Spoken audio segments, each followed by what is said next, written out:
IAS ஆகணும் இல்லாட்டி IPS ஆகணும் அப்படிங்கிறது பல பேரோட லட்சியமா இருக்கும்.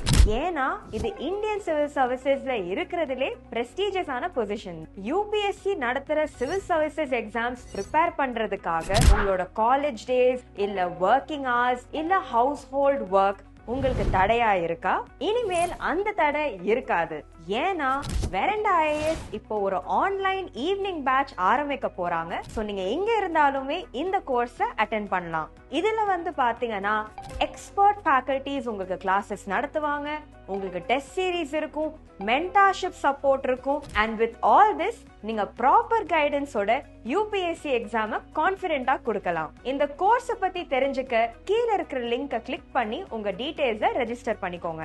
எங்களோட டீம் உங்களை காண்டாக்ட் பண்ணுவாங்க. Thank you. Hello all, a very good day to all of you.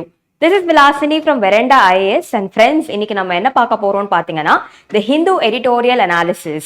So இந்த கான்டெக்ட்ல எஸ் உங்களுக்கு எல்லாருக்குமே தெரியும் நம்ம ஃபாலோ பண்ற source the Hindu International Edition. Right. So the topic of discussion today பாத்தீங்கன்னா is a topic from your GS paper 3 environment. Right. So என்ன பார்க்க போறோம்னு பாத்தீங்கன்னா a decade after the Paris Accord, an unstoppable transition. Right. So climate change பத்தி நம்ம ரெகுலரா பேசிட்டு இருக்கோம். Right. So இந்த கான்டெக்ட்ல UN Framework Convention on Climate Change நம்ம மறக்க முடியாது. And இதோட அவுட்கம்ஸ் அண்ட் இதோட நடந்த சில இம்பார்ட்டன்டான மீட்டிங்ஸ்ல பாத்தீங்கன்னா was also one landmark meeting, COP21, which happened in 2015 in Paris. So in the context of Paris Accord or developments, right, and India's position, and currently India எடுத்துட்டு இருக்கிற efforts for just transition in climate change, right, and what is the need of the hour, இது எல்லாமே நம்ம understand பண்ண try பண்ணலாம். So friends இந்த contact நம்ம பேசும்போது உங்க எல்லாருக்குமே தெரியும், before we start any editorial, right, நம்மளுக்கு ஒரு அப்ரோச் இருக்கு. இந்த அப்ரோச்சுக்கு பேர் பாத்தீங்கன்னா we call it code, CODE, right. So நான் உங்க எல்லாருக்குமே சொல்லியிருக்கேன், CODE ஓட மீனிங் என்னன்னு பாத்தீங்கன்னா C for context, O for opinion, D for data and E for editorial takeaways. இந்த கான்டெக்ட்ல எடிட்டோரியல் டேக்அவேஸ் பத்தி பேசும்போது ஒரு எடிட்டோரியலுக்கு இது மாறலாம். ஸோ சில editorial takeaways will talk about advantages and disadvantages. சில கேசஸ்ல editorial takeaways will talk about issues, right, issues, causes, effects, solutions. So ஒரு எடிட்டோரியல் பொறுத்து இது மாறலாம். ஓகே, ஸோ சில எடிட்டோரியல்ல பாத்தீங்கன்னா CODE 4மே இருக்கலாம், சில எடிட்டோரியல்ல COE இருக்கலாம், சில எடிட்டோரியல்ல ஒப்பீனியன்ஸ் கம்மியா இருக்கலாம். ஸோ டிபெண்டிங் அப்பான் தி எடிட்டோரியல் இந்த அப்ரோச் மாறும். பட் இந்த அப்ரோச்சை நீங்க ஞாபகம் வச்சுக்கோங்க, because it will be very easy to decode an editorial. Because நிறைய ஆஸ்பிரன்ஸ் நீங்க எல்லாருமே என்ன கம்ப்ளைண்ட் பண்றீங்கன்னா, யூஸ்வலி ஒரு எடிட்டோரியல் ஆரம்பிச்சு அதை கன்க்ளூட் பண்ணும்போது you lose track, you don't know how to go about it. So இந்த கான்டெக்ட்ல இந்த மாதிரி ஒரு அப்ரோச் வச்சுக்கிட்டா it will definitely add value and it will make your job easier. Okay, so இந்த கான்டெக்ட்ல COD கோட் அப்ரோச் ஞாபகம் வச்சுக்கோங்க. அதே மாதிரி issues, causes, effects and solution இதையும் ஞாபகம் வச்சுக்கோங்க. It will be very easy for all of you. Okay, so here let us understand few things. Fine. So number 1, right. So இந்த எடிட்டோரியலை பொறுத்த வரைக்கும் ஆத்தர் என்ன சொல்லியிருக்காங்கன்னா, ஸோ பாரிஸ் அக்ரிமெண்ட்டை நம்ம COP21 2015 அடாப்ட் பண்ணோம். அது என்னதான் அடாப்ட் பண்ணாலுமே how has the change and the progress been so far in பார்த்தா, right, temperatures are continuing to increase, climate change events across the globe are increasing, right. so climate change ஓட impacts இந்த வருஷமே இந்தியால கூட நம்ம பார்த்திருக்கலாம். Jammu and Kashmir இருக்க glaciers are melting, heat wave episodes are increasing, crop failures in many locations. so இது எல்லாமே நடந்துட்டு தான் இருக்கு, right. and overall என்ன சொல்லியிருக்காங்கன்னா, Paris agreement பத்தி பேசும்போது they have said that here it talks about coming up with certain legally binding targets, right, but ஆனாலும் there are some challenges and loopholes அத சொல்லியிருக்காங்க. next one, Paris agreementல ஒரு மேஜரான turning point பார்த்தா was the way forward that it spoke about. so in the contextல there is something you need to keep in mind, INDCs, intended nationally determined contributions. so here நிறைய countries சில targets கொண்டு வந்தாங்க that they will want to follow. so in the context India had its own NDCs, right, and here பாத்தீங்கன்னா இதை நம்ம அப்கிரேடும் பண்ணியிருக்கோம். இந்த upgraded NDCs are called as Panchamrit, right. so 5 nectar elements இது பத்தி போய் படிங்க, right. so Glasgowல நடந்த COP மீட்டிங்ல நம்மளோட NDCs நம்ம அப்டேட் பண்ணியிருக்கோம், right. so what are the 5 NDCs that currently India has? தெரிஞ்சா கமெண்ட் செக்ஷன்ல அனுப்புங்க. இட்ஸ் a core topic, இதை போய் படிங்க, ரைட். ஸோ இதே கான்டெக்ட் இதை பற்றி பேசும்போது ஓவரால் என்ன சொல்லியிருக்காங்கன்னா, கார்பன் எமிஷன்ஸை கம்மி பண்ணுறதுக்காக நம்ம எஃபர்ட்ஸ் எடுத்திருக்கோம், ரெனியூபிள்ஸ்க்கு ஷிஃப்ட் ஆகிறதுக்கு நம்ம எஃபர்ட்ஸ் எடுத்துட்டு இருக்கோம், கார்பன் ஃபேஸ் அவுட் பண்ணிட்டு இருக்கோம், right. At the same time we are investing in other forms of renewable energy like solar, wind, etc. Recent days la pathina EVs and electric vehicles, right, are also becoming the order of the day, right. Adhe mari vandu pathina transport, clean air, idu ellathlume we are prioritizing. Next one patha, we are also talking about one Indian led initiative.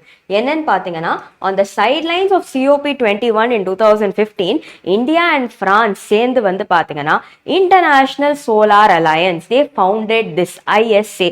So in the ISA kuda vandu pathina is a reflection of the great commitment that India and France have shown to tackle the issue of climate change. So here நம்ம என்ன புரிஞ்சுக்கலாம்னா, India and France common சேர்ந்து இந்த இஷ்யூவை tackle பண்றதுக்கு they have taken some efforts. So here the idea was tropics குள்ள இருக்கிற countries majorly வந்து பாத்தீங்கன்னா இவங்களுக்கு insolation அதிகம். Insolation என்ன? Amount of sunshine received, right? So இந்த countries-க்கு பேர் வந்து sunshine countries-ம் சொல்றாங்க, and India also calls them as Surya Putras, right?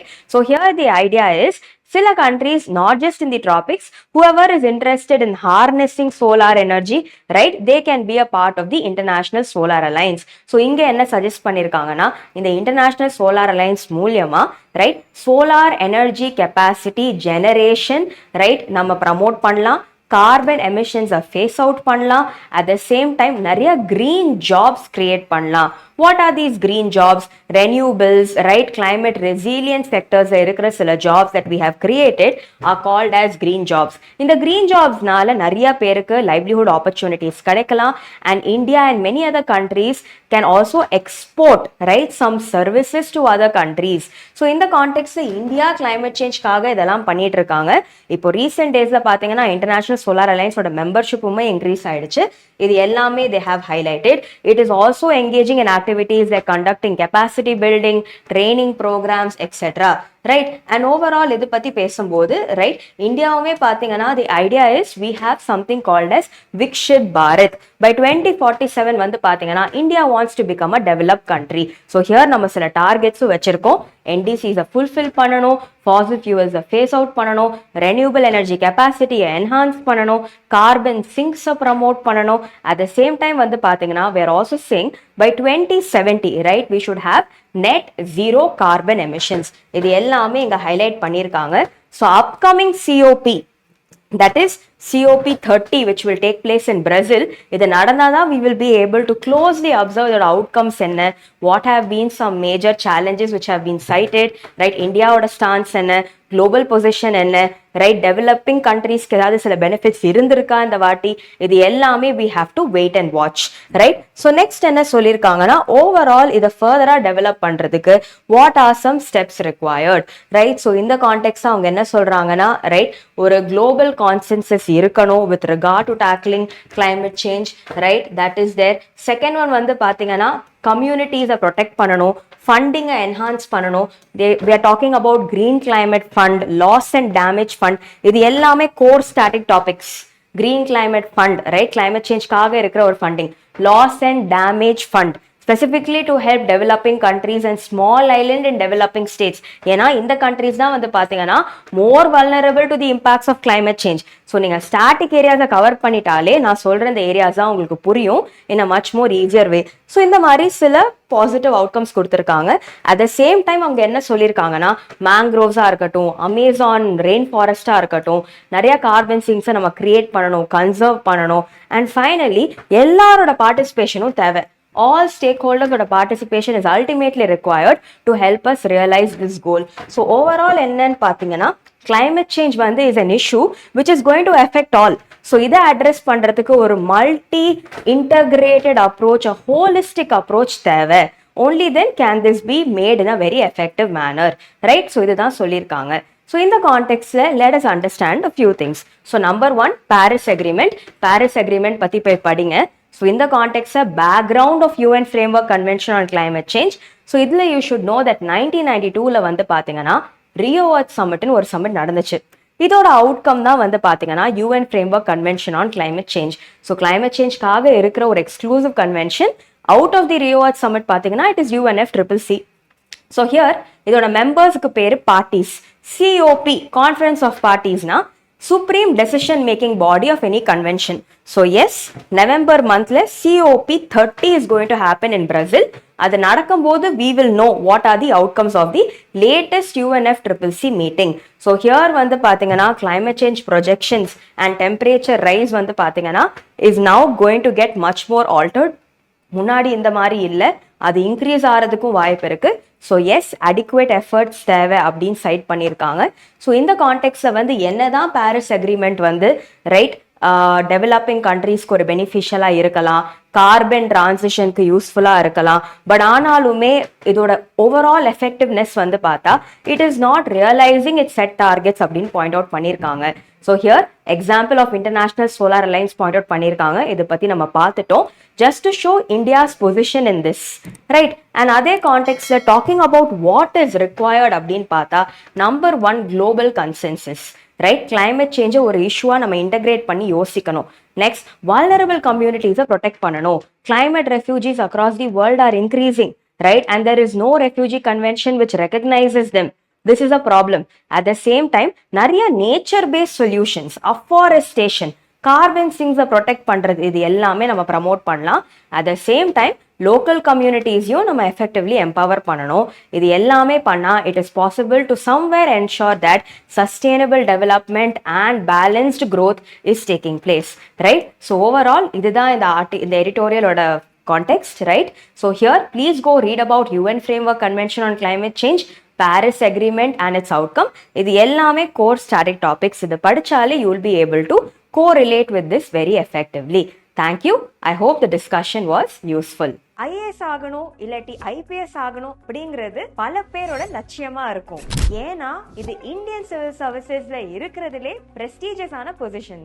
UPSC நடத்துற சிவில் சர்வீசஸ் எக்ஸாம்ஸ் ப்ரிப்பேர் பண்றதுக்காக உங்களோட காலேஜ் டேஸ் இல்ல ஒர்க்கிங் ஹவர்ஸ் இல்ல ஹவுஸ் ஹோல்ட் ஒர்க் உங்களுக்கு தடையா இருக்கா?